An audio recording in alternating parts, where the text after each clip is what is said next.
বিশ্বের বিলাসবহুল গাড়ির তালিকায় যে ব্র্যান্ডটির নাম প্রথমে উঠে আসে সেটি হলো রোলস রয়েস। এই গাড়ি শুধু গাড়ি নয়, বরং ধনী, ক্ষমতাশালী এবং সম্মানিত ব্যক্তিদের মর্যাদার প্রতীক।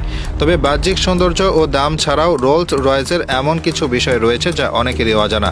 আধুনিক প্রযুক্তি, নিখুঁত নকশা এবং দুনিয়ার অন্যতম কঠোর মান নিয়ন্ত্রণের কারণে রোলস রয়েস আজ একটি অনন্য ব্র্যান্ডে পরিণত হয়েছে। রোলস রয়েসের প্রথম উল্লেখযোগ্য বিষয় হলো এর কোট লাইন বা বাইরের ডিজাইনের বিশেষ অংশ শুধু একজন কারিগরই তৈরি করতে পারেন। তার নাম হলো মার্ক কোট। তিনি এমন দক্ষতা ও অভিজ্ঞতা অর্জন করেছেন যে পুরো বিশ্বের মধ্যে একমাত্র তিনিই হাতের সাহায্যে এই জটিল কাজ নিখুঁতভাবে করতে পারেন।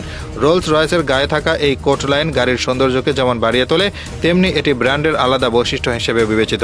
দ্বিতীয় অজানা তথ্য হলো রোলস রয়েসের হুইলে থাকা লোগো বা চিহ্ন কখনো ঘোরে না। অর্থাৎ গাড়ি যত দ্রুতই চলুক না কেন, রোলস রয়েসের চাকায় থাকা সেই বিখ্যাত ডাবল আর লোগো সবসময় একই জায়গায় স্থির থাকে। বিশেষ প্রযুক্তির সাহায্যে এটি এমনভাবে ডিজাইন করা হয় যাতে গাড়ি চলার সময় ব্র্যান্ডের পরিচিতি ঠিক থাকে।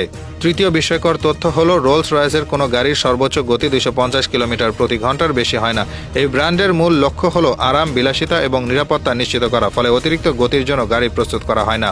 বিশ্বের অনেক দ্রুতগামী গাড়ির সঙ্গে রোলস রয়েসের প্রতিযোগিতা নেই, কারণ এটি সম্পূর্ণ আলাদা একটি মান এবং শ্রেণীর প্রতীক।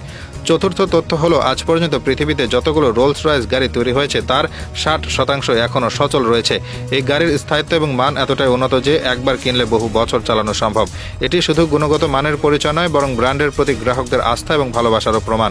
পঞ্চম এবং সবচেয়ে গুরুত্বপূর্ণ বিষয় হলো একটি রোলস রয়েস গাড়ি তৈরি করতে 6 মাস বা তারও বেশি সময় লাগে, কারণ প্রতিটি গাড়ি কাস্টমাইজ এবং হাতে তৈরি হয়। যিনি গাড়ি অর্ডার করেন তার পছন্দ ও চাহিদা অনুযায়ী ইন্টেরিয়র, রং, কাঠামো এবং প্রযুক্তি যোগ করা হয়। এজন্য দ্রুত উৎপাদনের পথে হাঁটে না এই ব্র্যান্ড, বরং গ্রাহকের ব্যক্তিগত চাহিদা পূরণ করাই তাদের মূল লক্ষ্য।